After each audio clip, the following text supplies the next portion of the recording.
الحمد لله نحمده ونستعينه ونستغفره ونعوذ به من شرور أنفسنا ومن سيئات أعمالنا من يهده الله فلا مضل له ومن يضلل فلا هادي له أشهد أن لا إله إلا الله وحده لا شريك له وأشهد أن محمدا عبده ورسوله لا نبي بعده اللهم صل وسلم وبارك وأنعم على سيدنا محمد بن عبد الله وعلى آله وأصحابه وأنصاره وجنوده ومن استنى بسنته ومن والاه وبعد يقول الله تعالى في كتابه الكريم يا أيها الذين آمنوا اتقوا الله وقولوا قولا سديدا يصلح لكم أعمالكم ويغفر لكم ذنوبكم ومن يطع الله ورسوله فقد فاز فوزا عظيما ويقول سبحانك لا علم لنا إلا ما علمتنا إنك أنت العليم الحكيم ويقول رب اشرح لي صدري ويسر لي أمري واحلل عقدة من لساني يفقهوا قولي اللهم إنا نسألك علما نافعا ورزقا طيبا وعملا متقبلا اللهم إنا نسألك فهم النبيين وحفظ المرسلين وإلهام الملائكة المقربين اللهم علمنا ما ينفعنا وانفعنا بما علمتنا آمين آمين يا رب العالمين. Hadratul Mukarramin, seluruh jamaah, wabil khusus kepada para alim ulama, para bapak haji, para tokoh, pengurus DKM, dan semua yang hadir. Walaupun tidak saya sebut satu persatu, tidak mengurangi rasa hormat, rasa taklim, dan rasa syukur atas kesempatan yang Allah berikan pada pagi yang penuh berkah ini. Mudah-mudahan Allah Subhanahu wa taala senantiasa memberkahi, meridhai kita semua, memudahkan semua urusan kita. Semua Allah jadikan apa yang menjadi harapan kita, permohonan kita Allah kabulkan, Allah berikan istiqomah, Allah berikan berkah. Amin amin ya rabbal alamin. Kita bersyukur kehadirat Allah Subhanahu wa taala pada pagi yang penuh berkah ini. Kembali Allah Subhanahu wa taala mudahkan kita semua untuk melanjutkan, merajut kembali rangkaian amal-amal soleh kita. Wabil khusus Allah mudahkan kita untuk memakmurkan masjid. Kita awali hari kita dengan hadir ke rumah Allah, sawan simpuh di hadapan Allah Subhanahu wa taala, menunaikan salat subuh, lalu kita akan rangkai hari-hari kita ini dengan terus menyambung berbagai amal soleh, termasuk amal soleh yang sangat istimewa, amal soleh ngaji, amal soleh mempelajari ilmu Allah Subhanahu wa taala. Karena ilmu Allah inilah yang akan menjadi pembuka kebaikan-kebaikan. Seseorang ini akan mendapatkan berbagai macam kemuliaan, kebaikan manakala dia melakukan sesuatu itu berdasarkan kepada agama, kepada ilmu. Makanya di dalam Islam ini, ilmu itu sebelum kita melakukan amal dan sebelum kita berbicara. Al-ilmu qabla al-qawli wal-amali. Sehingga Masya Allah, orang-orang yang Allah mudahkan untuk selalu hadir di majelis, Allah mudahkan dia untuk belajar, maka pertanda insya Allah Allah berikan kepadanya ya, kunci-kunci kebaikan. Allah tinggikan derajatnya, Allah berikan kemuliaan padanya. Salawat dan salam mudah-mudahan Allah senantiasa limpahkan, curahkan teruntuk baginda tercinta Sallallahu Alaihi Wasallam serta keluarganya, para sahabat, para tabi'in, dan tentu kita semua insya Allah masih dan terus bermohon ada di dalam deretan nama-nama umatnya, karena dengan kita berada di deretan umat Nabi Muhammad, kita berharap kelak akan mendapatkan syafaat dari beliau. Syafaat itu adalah satu satu rekomendasi, semacam permohonan khusus yang Allah berikan kepada Nabi Muhammad untuk memberikan pemaafan, untuk memberikan kesempatan masuk surga. Jadi kesalahan-kesalahan yang kita lakukan, dosa-dosa yang banyak ini, ketika Allah SWT kasihkan kepada Nabi Muhammad, silakan Nabi Muhammad, kamu beri syafaat kepada umatmu, maka dosa kita itu menjadi dimaafkan. Jadi syafaat itu adalah satu pemberian khususnya yang Allah berikan kepada Nabi Muhammad untuk memberikan pertolongan kepada hambanya. Dan yang sangat istimewa itu Nabi Muhammad itu sudah mengatakan sendiri. Jadi kata beliau, setiap nabi itu Allah kasih kesempatan untuk membaca doa yang istijabah. Tapi kata baginda, nabi-nabi yang lain itu kebanyakan sudah membaca doa itu. Kecuali saya, sesungguhnya saya masih menahan doa itu karena saya ingin memberikan syafaat kepada umat. Kata beliau, likulli nabiyyin da'watun mustajabun walakin qad ta'ajjalu. Kata beliau, setiap nabi Allah kasih istimewa untuk berdoa, doa apa saja Allah kabulkan. Tapi kebanyakan para nabi itu sudah memakai doa itu, kecuali saya. Wa inni ukhabbi'uhu syafa'atan li ummati, kecuali saya. Karena saya simpan, saya tahan doa itu, kelak akan saya baca untuk memberi syafaat. Ini tanda yang sangat istimewa bagaimana baginda begitu cintanya kepada kita. Maka kalau baginda begitu cinta kepada kita, ya kita juga harus berusaha mengenali beliau agar dengan semakin kenal ini kita semakin cinta. Karena kelak kita akan dikumpulkan bersama orang-orang yang kita cintai. Maka beruntunglah kita mencintai orang-orang baik, orang-orang yang kita yakini nanti akan menjadi ahli surga, biar kita semua akan bersama mereka.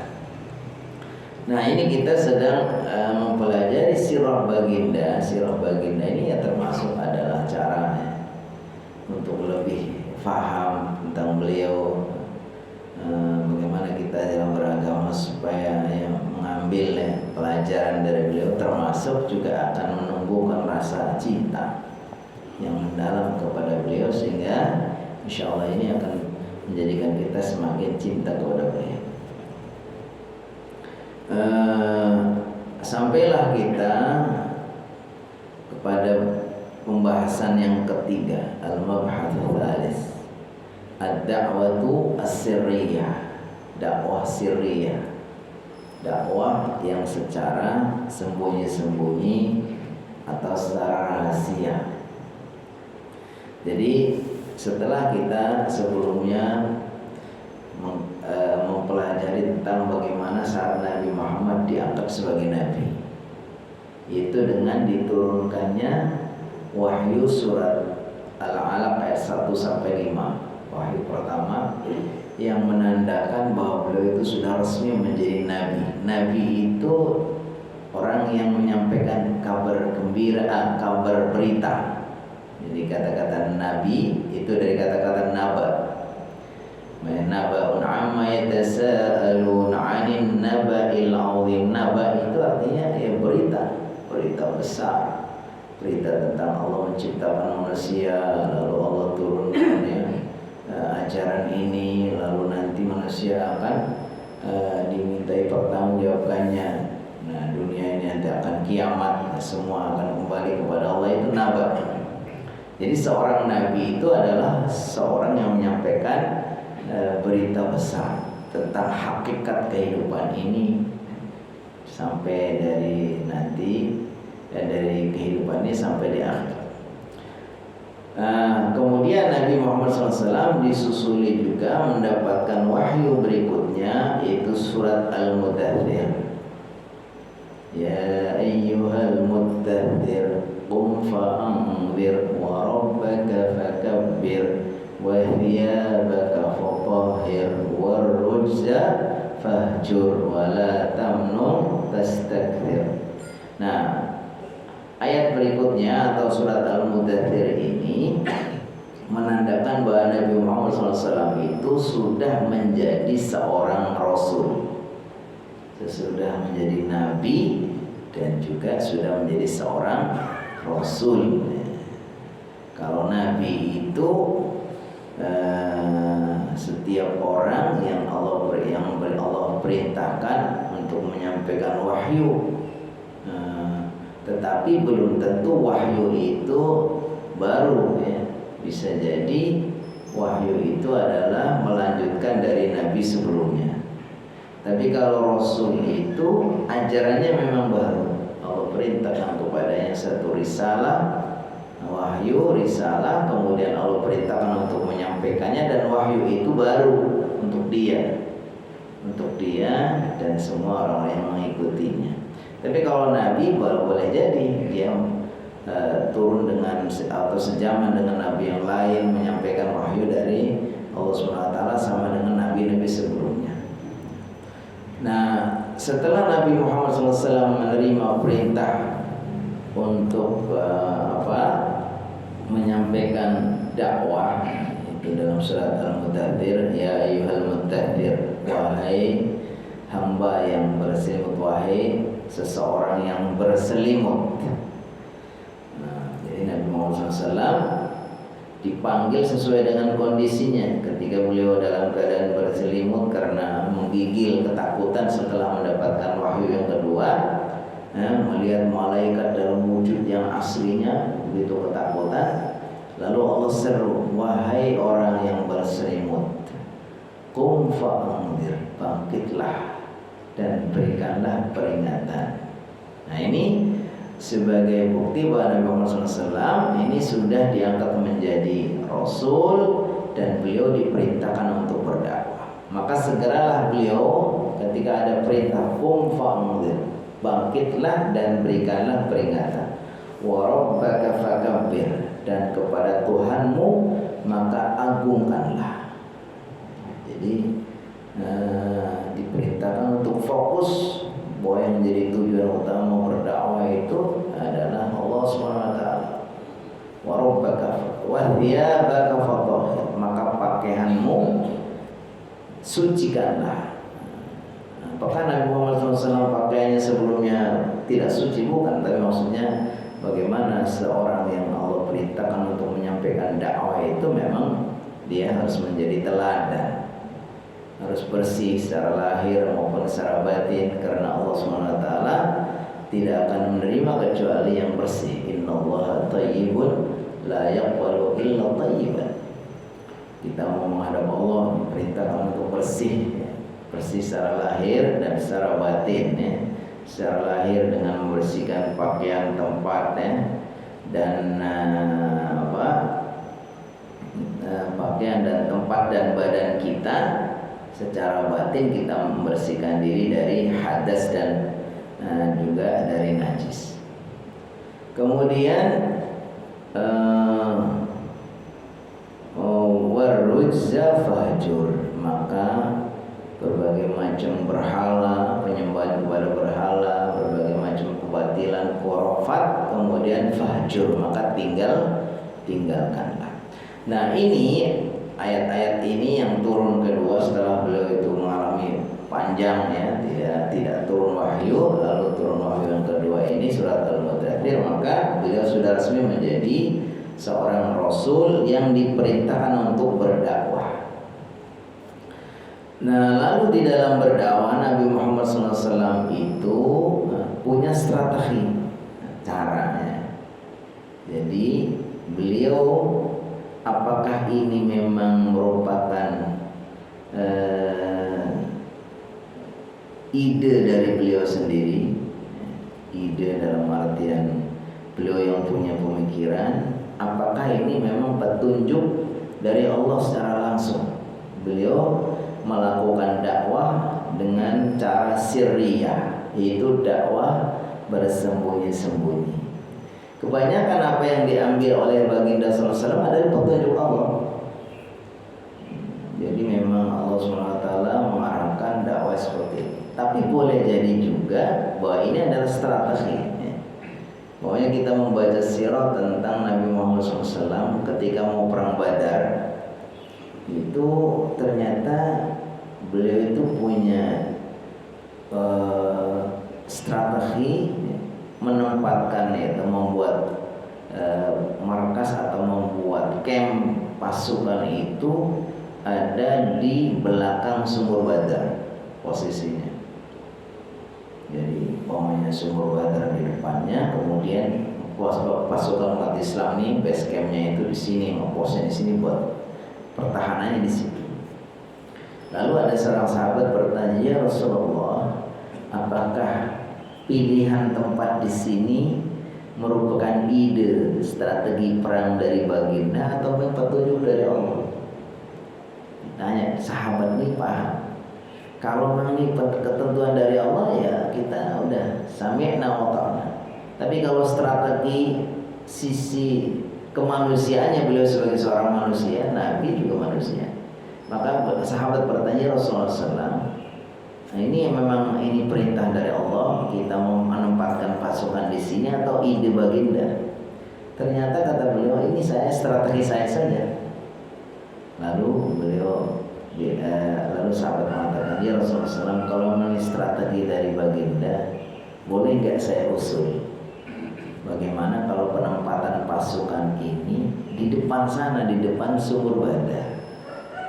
Supaya apa? Supaya nanti kalau dalam peperangan apalagi mau manjang, nah, kita jangan kasih musuh kita tuh mendapatkan air, tapi kita puasa.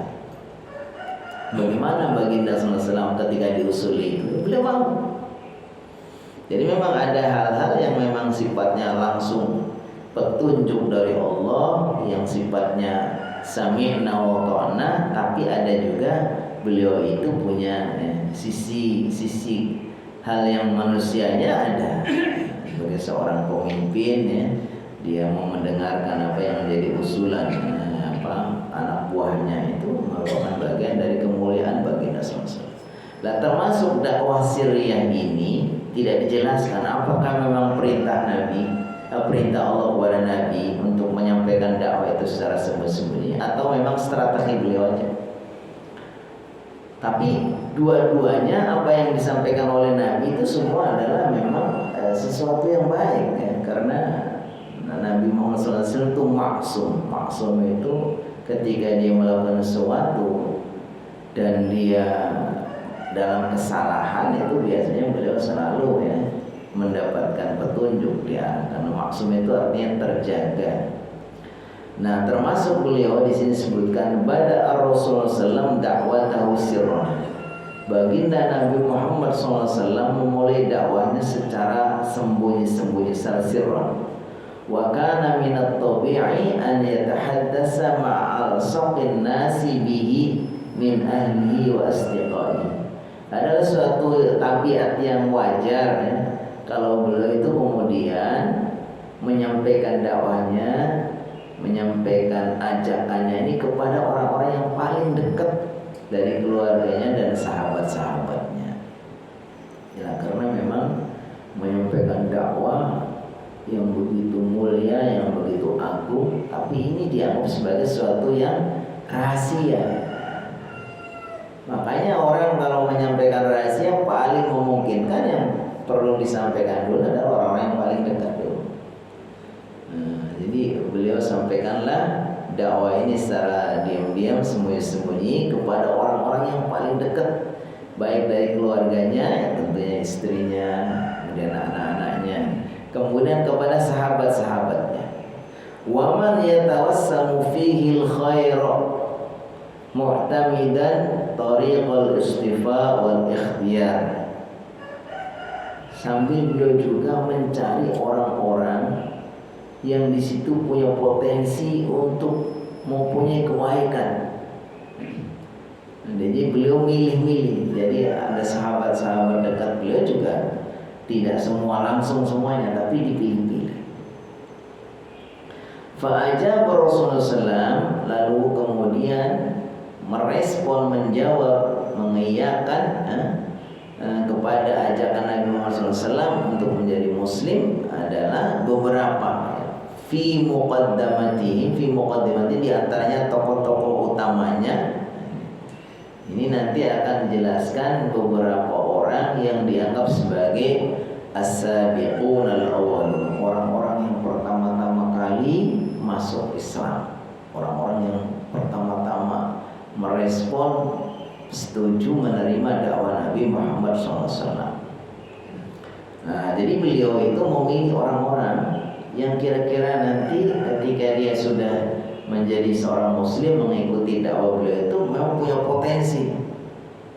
Kan dikatakan man yatawassamu fihi al-khair. Jadi memang Allah jadikan manusia itu tingkatannya berkualitas ya beda-beda ya. Kualitas manusia itu kapasitasnya beda-beda. Ada orang yang Allah kasih ya, dia memang Allah jadikan dia itu punya banyak kelebihan. Seorang tokoh yang disegani, banyak pengikutnya ya. Seorang yang dermawan ya, dengan hartanya dia bisa banyak mempengaruhi orang. Seorang yang paham tentang keilmuan, dia tahu bagaimana kondisi masyarakatnya ya. Jadi beliau pilih ini orang-orang yang punya potensi bagus. Memang tidak banyak ya, orang yang seperti itu tidak banyak, tetapi kalaupun dia nggak banyak, satu dua, tapi dia punya pengaruh besar. Makanya kata baginda sallallahu alaihi wasallam, an-nasu ka'ibilimi'ah la takadu an tajida fihi rahila. Orang itu diibaratkan seperti 100 onta. Jadi orang itu seperti onta 100. Takadu alla tajida fihi rahila. Hampir-hampir dari 100 onta ini tidak ditemukan satu onta yang rahila. Jadi onta yang bagus, yang beban, yang bisa untuk menerima beban berat, bisa untuk dibuat melakukan perjalanan jauh, ontanya mudah diatur. Jadi manusia juga ada orang-orang yang seperti itu. Nah, Nabi Muhammad SAW memilih orang-orang yang paling dekat dari keluarganya dan sahabat-sahabatnya, dan dimulai dari orang-orang yang punya potensi paling besar. Maka disebutkan setelah beliau menyampaikan dakwah secara sembunyi-sembunyi, siapa saja mereka yang menerima dakwah Nabi. Yang pertama adalah Khadijah binti Khuwailid. Khadijah binti Khuwailid radhiyallahu anha, ibunda Khadijah binti Khuwailid, semoga Allah meridhoinya. Ummul Mukminin, yaitu ibundanya orang-orang beriman. Zawji Rasul SAW adalah istri baginda SAW. Jadi setiap istri baginda SAW itu mendapatkan gelar Ummul Mukminin, ibunya orang-orang beriman. Ya, kenapa? Karena Rasulullah SAW itu adalah sebagai bapak dari sisi akidah, bapaknya umat Islam, orang-orang beriman. Maka istri-istri beliau itu semua disebut dengan Ummul Mukminin. Ini laqab ya, gelar yang diberikan kepada setiap istri baginda disebut dengan Ummul Mukminin. Ibunda Khadijah merespon pertama kali sebagai seorang yang menerima dakwah Nabi ya, karena memang beliau mungkin orang yang kedua ya. Jadi setelah Rasulullah SAW menerima wahyu, mendapatkan perintah ayat ataupun ya, orang yang kedua yang mendengar dari beliau adalah ya istrinya. Makanya ketika baginda SAW didatangi sama malaikat Jibril, lalu disuruh membaca ya, dalam cerita wahyu pertama itu, apa yang beliau lakukan? Pulang langsung mengadu kepada istrinya. Jadi beliau ini orang yang pertama kali mendengar setelah Rasulullah SAW. Maka kemudian beliaulah ya mengajak kepada sepupunya Waraqah bin Naufal. Diajaklah Nabi Muhammad SAW untuk menemui beliau karena dianggap Waraqah bin Naufal ini orang ulama di zamannya, orang yang paham tentang kitab Injil, mungkin kitab Taurat, yang ngerti bagaimana sebetulnya ajaran Allah SWT pada saat itu ya. Maka diajaklah Nabi Muhammad menghadap kepada Waraqah bin Naufal. Setelah disampaikan ceritanya apa yang dialami oleh baginda, apa kata Waraqah? Itu yang datang kepadamu itu namus. Itulah yang sudah datang kepada nabi-nabi, Nabi Musa, Nabi Isa, dan nabi-nabi sebelumnya. Kata beliau, itu namus, orang yang datang untuk menyampaikan wahyu. Kata beliau, andai nanti saya dalam kondisi masih sehat, saya akan membantu kamu saat kamu diusir sama kaummu. Jadi Nabi Muhammad SAW sudah diprediksi, ini menerima wahyu akan jadi nabi, nanti akan dimusuhi sama masyarakatnya. Lalu kemudian Nabi Muhammad bertanya, apakah mereka akan mengusirku? Kata Waraqah bin Naufal, iya, setiap orang yang didatangi namus menerima wahyu itu nanti akan dimusuhi sama umatnya, ya umat yang tidak mau menerima dakwah. Nah, ini orang yang pertama kali masuk Islam adalah Ibunda Khadijah. Lalu yang kedua Waraqah bin Naufal. Nah, jadi Waraqah bin Naufal ini dalam beberapa kitab sirah tidak disebutkan sebagai as-sabiqun al-awwalun atau tidak disebutkan sebagai orang-orang yang pertama-tama masuk Islam. Tapi di dalam beberapa penjelasan justru beliau itu mungkin malah lebih dulu dari yang lain. Karena Nabi Muhammad SAW itu belum yakin dengan kenabiannya, dengan kerasulannya pun beliau sudah tahu. Makanya di sini disebutkan bahwa Waraqah bin Naufal juga termasuk orang yang awal-awal masuk Islam saat beliau melakukan atau saat baginda Nabi masih melakukan dakwah sirriyah. Ini dalilnya dari hadis. Jadi Rasulullah SAW pernah menyampaikan hadis riwayat Imam Hakim dalam kitab Al-Mustadrak. Ini disahihkan juga oleh Imam Al-Zahabi, termasuk oleh Imam Al-Albani. Kata baginda Nabi SAW tentang Waraqah bin Naufal, beliau mengatakan, la tasubbu Waraqah bin Naufal fa inni qad ra'aitu lahu jannatan aw jannatain. Janganlah kalian mencela Waraqah bin Naufal karena saya melihat dia Allah berikan kepadanya surga atau 2 surga. Nah, kemudian hadis ini sebagai dasar bahwa Waraqah bin Naufal itu sudah masuk Islam. Karena setiap orang yang sudah datang kepadanya dakwah Nabi, kalau dia itu menolak dakwah itu, maka dia akan menjadi orang yang ahli, maksudnya dia dalam keadaan kafir. Jadi gini, orang-orang yang datang sebelum Nabi Muhammad SAW, dulu pernah ada Nabi, lalu sudah dilupakan ajarannya. Lalu orang itu hidup di zaman itu, zaman jahiliyah sebelum Nabi Muhammad diangkat sebagai Nabi. Maka mereka itu disebut dengan orang-orang yang hidup di zaman fatrah, zaman jeda antara Nabi Isa sampai Nabi Muhammad, tapi jedanya itu sudah ajaran Nabi Isa sudah dilupakan, sudah nggak ada. Maka orang-orang ini hidup di zaman fatrah. Orang hidup di zaman fatrah, bagaimana nasib mereka? Disebutkan itu nasibnya tahta masyiatillah. Itu ada di kehendak Allah terserah. Tetapi Allah sudah mengatakan dalam ayatnya, wa ma kunna mu'adzibina hatta nab'atha rasulah. Dan kami tidak akan menyiksa, tidak akan mengazab sampai kami mendatangkan kepada mereka seorang rasul. Berarti orang-orang yang hidup di zaman fatrah ini ya mereka aman. Karena Allah yang tidak akan zalim. Orang nggak pernah diajak untuk menyampaikan, untuk beribadah kepada Allah, tidak pernah diajak untuk begini-begini. Ya masa dia salah? Allah itu Maha Adil. Maka mereka orang-orang yang hidupnya. Tapi kalau orang yang sudah sampai kepadanya dakwah, sudah sampai ajakan Nabi Muhammad SAW, lalu dia menolak, maka dia sudah termasuk orang yang terkena sanksi. Andai dia tidak mau mengikuti dakwah Nabi, maka dia berdosa dan dia termasuk orang kafir.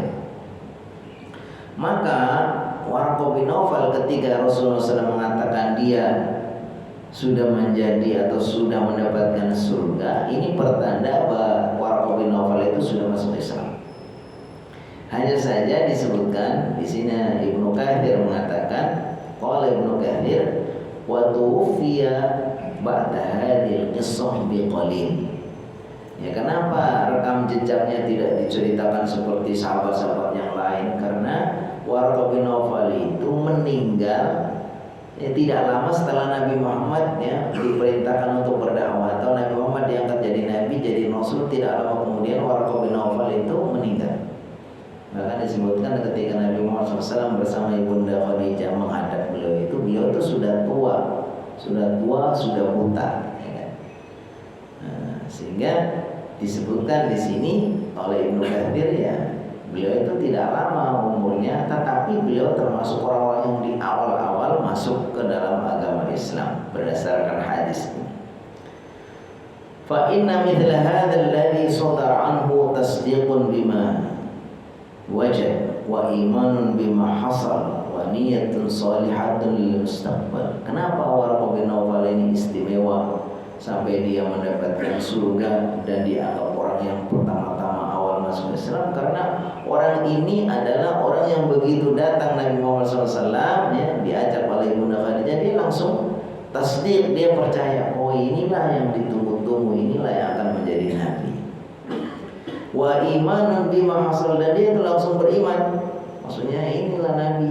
Ya, karena kalau sudah datang nabi, ada yang menyeru, dia harus merespon. Kalau dia tidak mau menerima dakwahnya, dia termasuk mati dalam keadaan kafir. Wa niyatun shalihatun lil mustaqbal, dan ada niat yang sangat baik dari beliau, kalau saya masih hidup sehat, ya kan, nanti saya akan membantu kalian atau membantu engkau yang mau Nabi Muhammad ketika engkau diusir sama kaum, dimusuhi sama kaumnya. Wa yaqulu Ibnu Al-Qayyim wa aslama al-qis Waraqah bin Naufal wa tamanna an yakuna jad'an id yukhrija ar-rasul qaumu. Kata Ibnu Qayyim, kenapa di antara prestasi yang Allah berikan kepada Waraqah bin Naufal? Karena dia itu meninggal waktu di awal-awal, tapi beliau punya angan-angan, punya keinginan dia akan dalam keadaan sehat, kuat, akan membantu Nabi Muhammad SAW ketika Nabi Muhammad SAW dimusuhi dan diusir sama kaumnya. Kemudian yang ketiga, Abu Bakar As-Siddiq. Urutannya dari kalangan bangsawan, orang-orang hebat, diantaranya adalah Abu Bakar As-Siddiq. Ini adalah bagian dari keistimewaan Nabi Muhammad memilih sahabatnya yang luar biasa. Abu Bakar ini adalah seorang tokoh yang dianggap paham tentang bagaimana sejarah bangsa Quraisy, orang yang dianggap tokoh yang sangat dermawan, seorang saudagar yang kaya, yang banyak mendermakan hartanya, seseorang yang punya pengaruh besar, Abu Bakar. Maka beliaulah kemudian termasuk orang yang sangat berpengaruh. Dan beliau diceritakan kalau Nabi Muhammad SAW mengajak sahabat-sahabat yang lain, itu tidak ada yang kecuali ya berpikir dulu panjang gitu. Tarodud, disebutkan tarodud itu ya ketika disampaikan dakwah kepada para sahabat ini tidak secepat apa yang dilakukan oleh Abu Bakar. Tapi ketika Abu Bakar diajak oleh baginda Rasulullah SAW itu tidak ada istilah ragu sedikit pun, nggak ada pikir-pikir. Ini yang disebutkan sangat istimewa kepada Abu Bakar. Bahkan beliau ini termasuk yang mendapatkan gelar apa? As-Siddiq. Kapan dapat gelar itu? Saat Nabi Muhammad SAW melakukan Isra dan Mi'raj, lalu para sahabat yang lain ketika beritakan tentang ini, ada yang ragu, bahkan ada yang kemudian murtad kembali. Tapi berbeda sekali dengan apa yang dilakukan oleh Abu Bakar ketika orang-orang Quraisy, orang-orang yang tidak percaya kepada Nabi mengadukan hal ini, menceritakan, wahai Abu Bakar, ini temanmu semakin ngaco aja, semakin ternyata tuduhan kami nggak salah kalau dia itu sudah gila ya. Masa dia pergi ke Palestina, ke Masjidil Aqsa, kemudian sampai ke langit 7 ya, kemudian pagi hari atau malam itu juga sudah bisa kembali lagi ya. Apa kata Abu Bakar? Andai Muhammad atau Nabi Muhammad bercerita yang lebih aneh dari itu, lebih jauh dari itu, saya percaya. Ini yang dianggap sangat istimewa, makanya beliau mendapatkan gelar apa? As-Siddiq. Kemudian yang keempat, Ali bin Abi Thalib. Ini dari kalangan, dikatakan wa huwa awwalu man aslama minas sibyan atau minal fityan.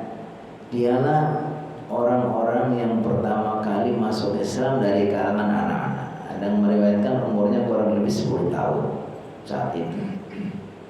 Jadi baginda SAW mengajak semua orang-orang yang punya potensi luar biasa ya. Kemudian orang-orang yang dekat, termasuk dari kalangan anak-anak, ini masih sepupu beliau sendiri, yaitu siapa? Ali bin Abi Thalib. Ali bin Abi Thalib ini juga sangat istimewa karena beliau itu disebutkan ketika Nabi Muhammad SAW dimusuhi sama masyarakatnya ya. Kemudian beliau akhirnya diperintahkan untuk hijrah ya kan. Ternyata Ali bin Abi Thalib itu mengorbankan jiwanya, raganya. Beliau mau untuk menempati ya tempat baginda SAW tidur.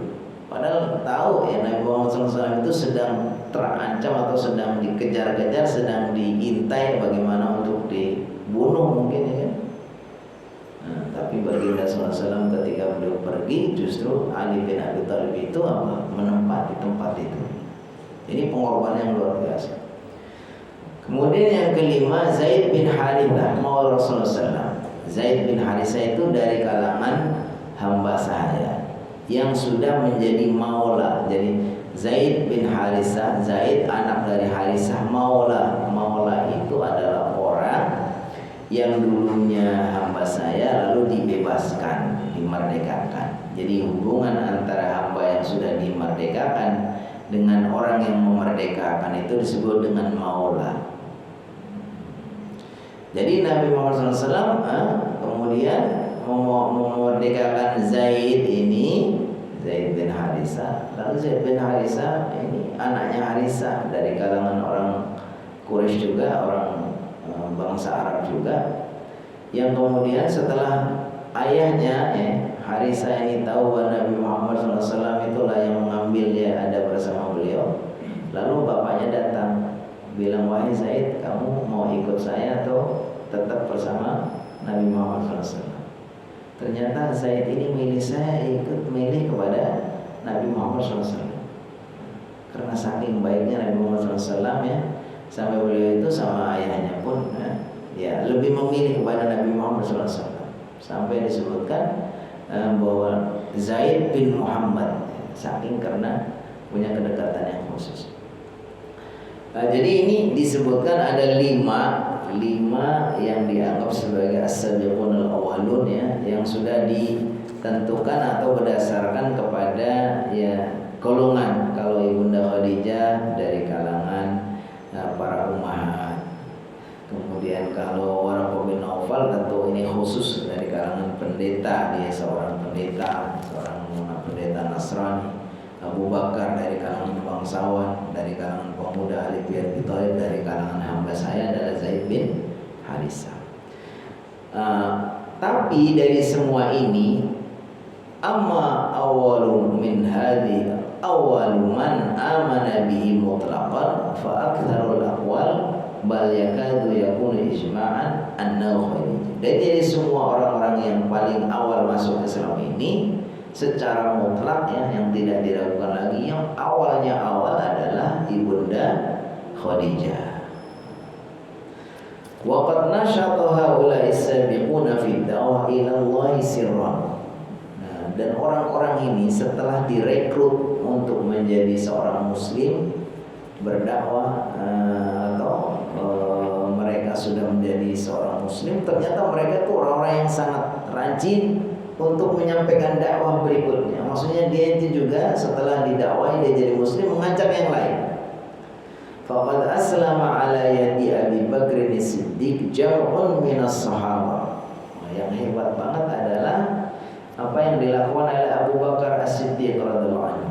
Karena setelah beliau direkrut sebagai seorang muslim, lalu beliau mengajak sahabat-sahabat yang lain dari kalangan orang-orang penting.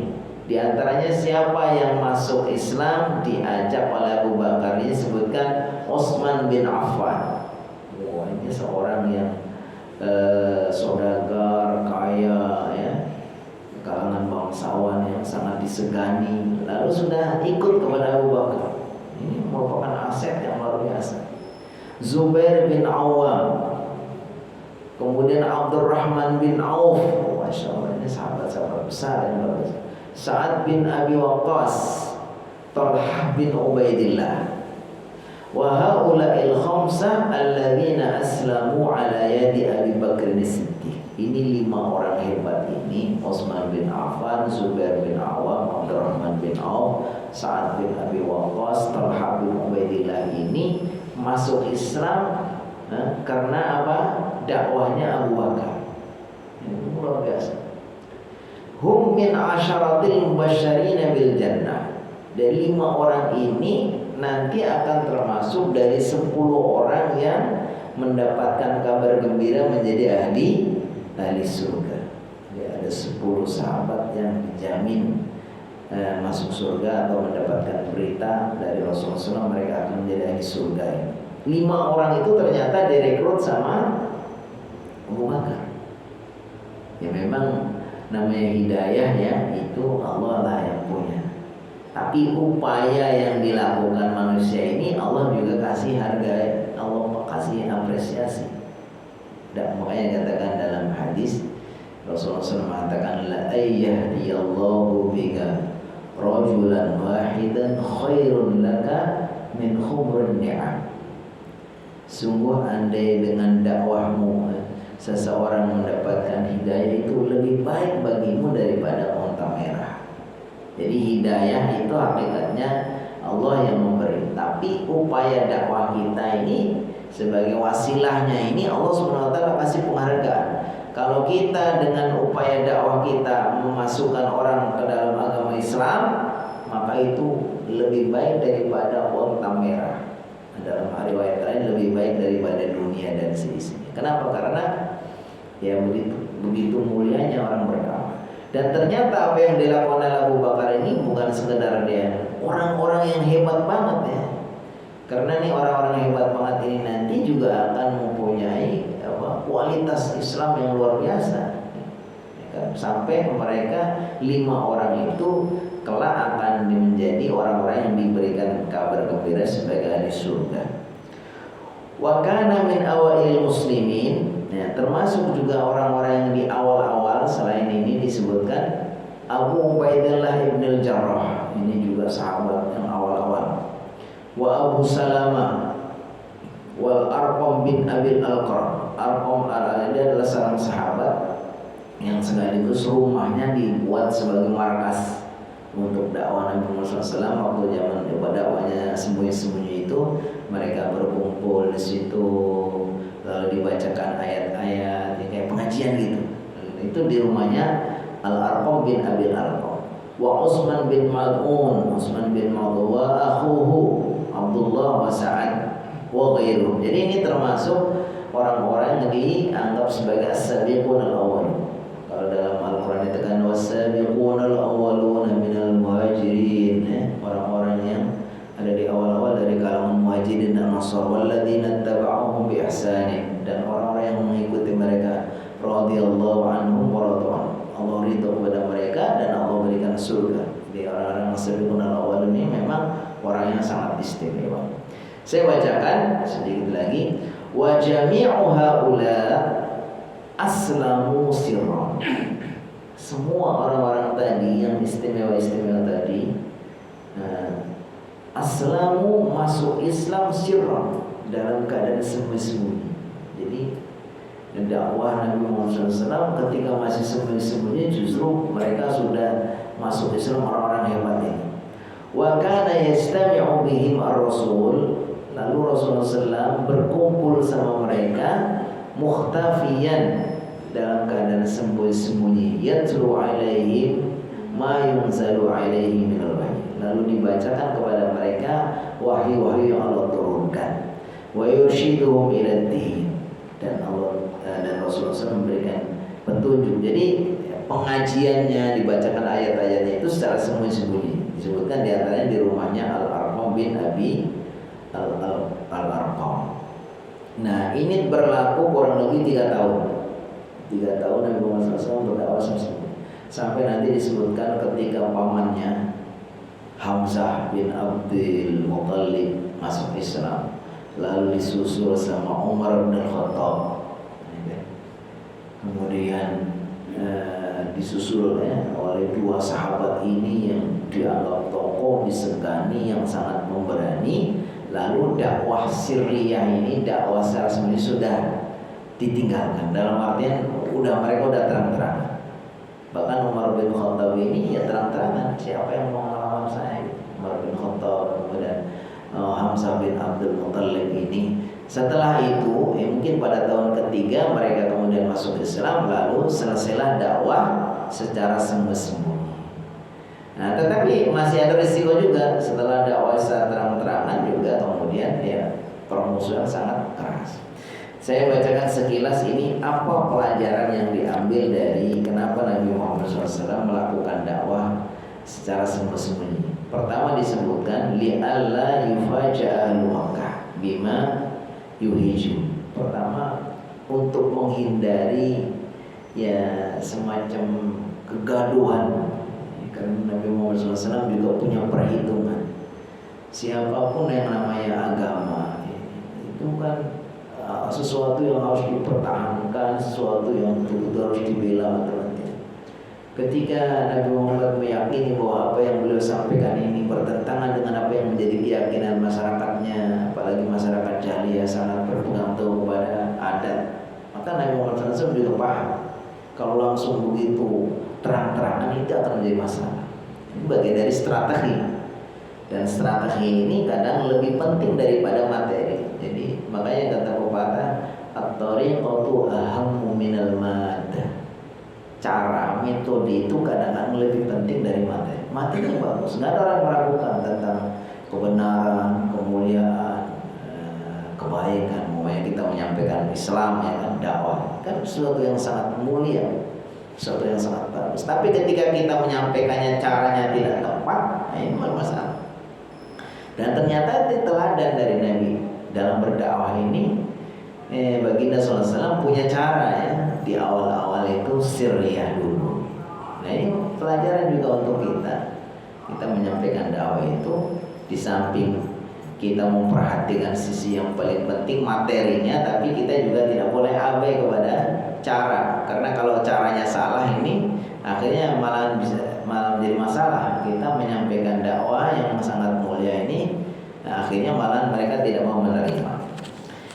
Yang kedua disebutkan di sini keistimewaan dari Ibunda Khadijah. Ibunda Khadijah ini menggambarkan bahwa ternyata dalam Islam ini seperti yang dikesankan oleh orang-orang Barat, orang-orang jahiliyah, orang mereka menomorduakan atau mendiskriminasikan para wanita, ternyata tidak.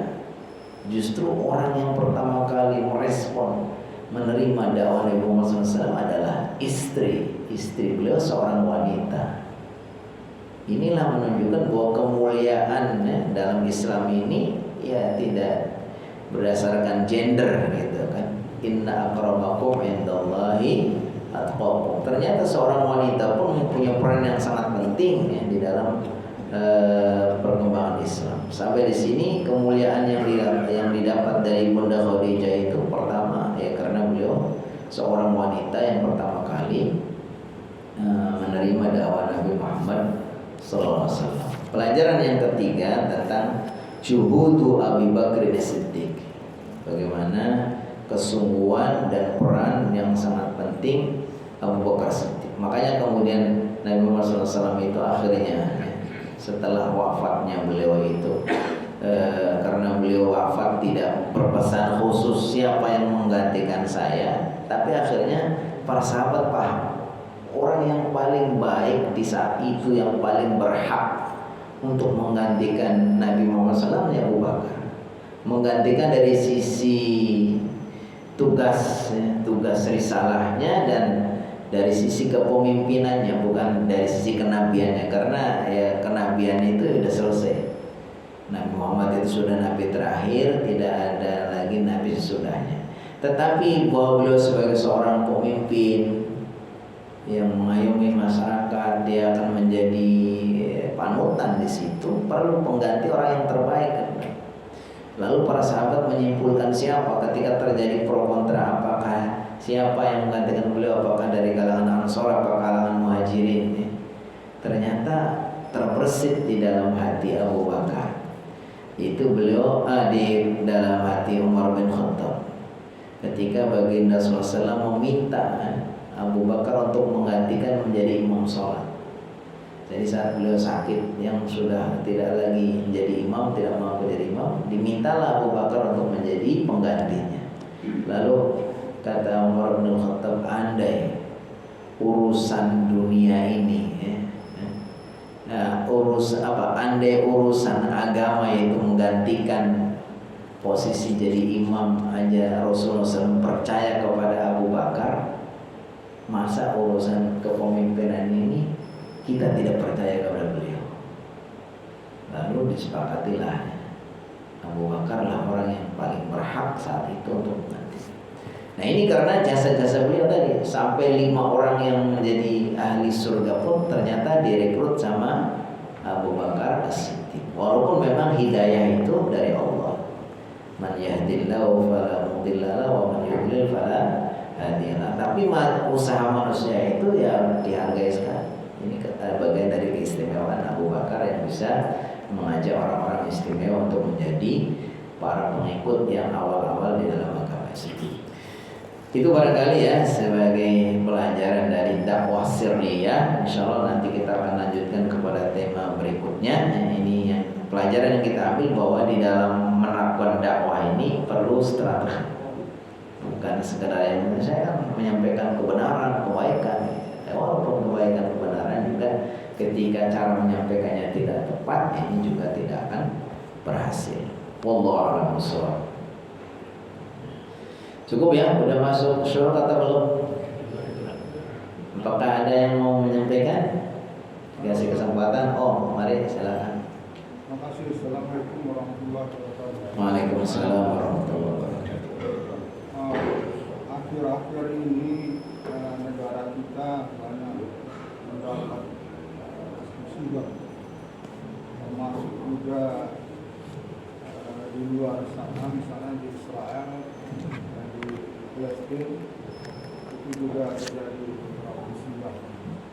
Pertanyaan saya, apakah kita dalam membantu musibah itu, baik yang dalam negeri maupun yang di luar, boleh menggunakan uang zakat? Itu yang pertama. Yang kedua, ingin sedikit wawasan tentang ekonomi syariah, karena saya dengar Bapak termasuk salah satu pakarnya. Apakah di ekonomi syariah jual beli saham itu halal atau dibolehkan, Pak? Terima kasih, itu aja. Assalamualaikum warahmatullahi wabarakatuh. Waalaikumsalam warahmatullahi wabarakatuh. Terima kasih. Pertanyaan yang pertama ya. Ini saya terakhir dapat ketemu dengan Syekh Abdullah bin Abdul Majid bin Zindan. Ini salah seorang ulama dari Yaman. karena itu masuk ke dalam Ikatan Ulama Internasional. Kemudian beliau juga aktif di dalam kemanusiaan, khususnya untuk membela Palestina. Ya. Beliau ada di Ikatan Ulama yang berusaha untuk membantu Palestina. Ya. Di antaranya yang saya dapat selebaran dari beliau memang ada fatwanya. Fatwa ya dalam kondisi kemarin ketika memang sampai sekarang ya bangsa Palestina dalam kode seperti itu, maka itu sangat berhak untuk menerima zakat.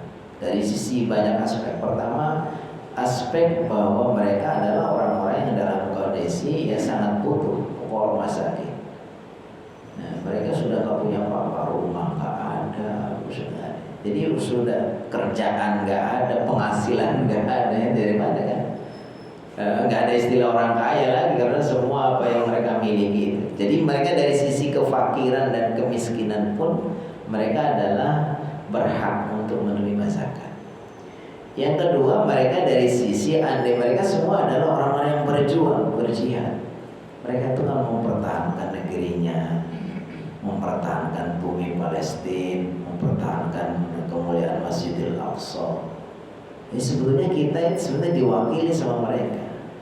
Karena yang namanya Masjidil Aqsa atau beberapa ini di sana itu bagian dari milik umat Islam. Dan mereka itu nggak mau keluar. Jadi sebetulnya kalau mereka mau cari enak, itu udah aman mulai dulu. Karena yang dimauin sama Israel itu bagaimana umat Islam ini mau keluar dari sana, silakan. Mau jual dengan harga mahal banget juga mau dibeli gitu kan. Yang penting keluar dari sini. Tapi karena mereka bertahan, akhirnya mereka itu dikerani, diusir, dipaksa. Jadi mereka sebetulnya mewakili kita.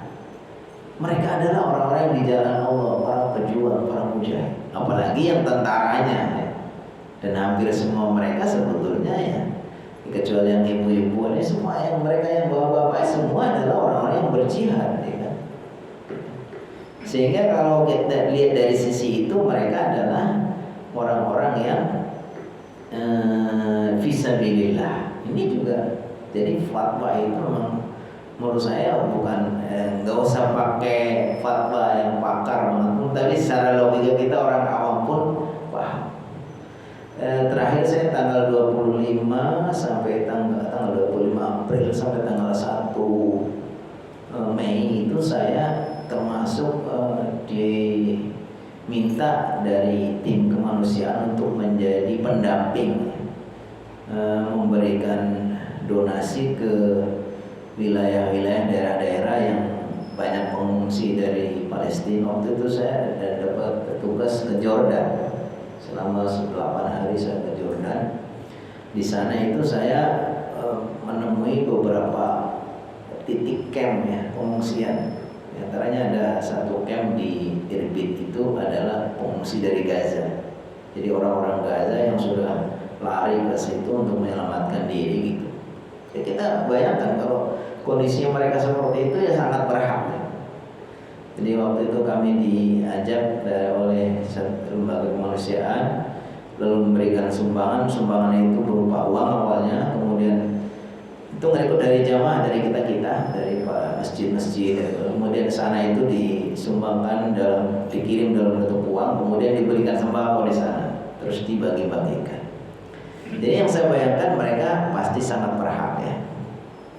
Insya Allah tidak ada salahnya dan kita merasa kalau dalam beribadah itu kan kita bagusnya ya, walaupun sebetulnya sah juga kita memberikan donasi zakat ke siapa, tapi bagusnya memang kita lihat prioritasnya. Yang lebih besar pahalanya itu, yang lebih utama itu adalah yang lebih butuh.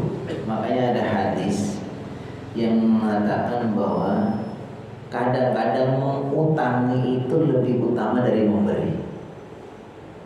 Ini apa, di mana letak rahasianya ini? Karena kadang-kadang memberi ini ketika tidak tepat itu kita memberi kepada orang yang tidak terlalu butuh. Jadi padahal punya dia itu kan, jadi ya berpahala juga, bagus juga, tapi ternyata orang yang kita beri itu nggak terlalu butuh. Tapi kalau orang utang, ya kan, apalagi utang bukan untuk modal ya, untuk investasi, untuk bukan. Oh, ini utangnya untuk kebutuhan, itu pasti orang itu sangat butuh. Makanya disebutkan dalam hadis itu, utang ini kadang lebih mengutang itu kadang lebih besar pahala. Yang kedua ini saya salah sasaran, kayak saya nggak terlalu paham itu tentang saham ya. Jadi nanti coba Bapak tanya kepada yang lebih ahlinya ya, apakah bagaimana jual beli saham. Yang saya pahami itu nanti akan ada klasifikasi. Jadi sekarang ada namanya DSN, Dewan Syariah Nasional. Itu juga yang membahas tentang bagaimana muamalah ini dalam transaksi. Ada yang transaksi sifatnya ribawi, ada yang transaksi sifatnya syar'i, termasuk penjualan sukuk ini, saham dan sebagainya itu. Nah, ini juga nanti akan diklasifikasi. Tapi konsepnya setiap transaksi atau setiap model kerjasama yang ada 3 unsur ini pasti tidak boleh. Pertama ada unsur riba. Apakah diteliti di situ memang mengandung riba atau tidak? Yang kedua unsur maisir. Maisir itu ada unsur gambling. Kalau kita jual beli tapi nggak ada kepastian, bisa juga nanti kadang-kadang tekor, kadang-kadang itu kan ada unsur gambling. Yang ketiga ada unsur rish, ada unsur penipuan. Jadi kalau 3 hal ini dalam bermuamalah, dalam kita berinteraksi, jual beli, transaksi apapun, ketika 3 unsur ini tidak ada, insya Allah. Karena al-aslu fil muamalati al-ibahatu. Hukum asal dari berbagai macam kerjasama muamalah duniawi itu, hukum asalnya itu boleh, kecuali ada dalil yang melarangnya. Di antara dalil yang melarangnya yaitu tadi, apabila ada kerjasama transaksi yang mengandung 3 hal ini, unsur gharar, ada tipu menipu, unsur maisir, ada gambling, kemudian ada unsur riba, maka itu tidak boleh. Ya, jadi saya belum paham detailnya bagaimana sih model jual beli saham ini. Apakah ada unsur 3 ini? Kalau ada, maka pastilah dihindari. Tapi kayaknya yang saya pahami ada juga, ternyata sudah dicari ya, dalam bab ini sudah ada orang-orang yang jual beli saham yang secara ini memang sudah terhindar dari 3 hal ini. Nanti Bapak bisa tanya kepada. Terima kasih, waktu juga yang membatasi kita. Insyaallah apa yang kita pelajari mudah-mudahan menjadi ilmu yang bermanfaat. Allah senantiasa berkahi majelis kita, memberikan istiqomah kepada kita untuk terus di dalam beribadah kepada Allah SWT. Mari kita tutup dengan sama-sama baca alhamdulillah dan doa kafaratul majelis. Alhamdulillahirabbil alamin. Subhanakallahumma wa bihamdika asyhadu an la ilaha illa anta astaghfiruka wa atubu ilaik. Assalamualaikum warahmatullahi wabarakatuh.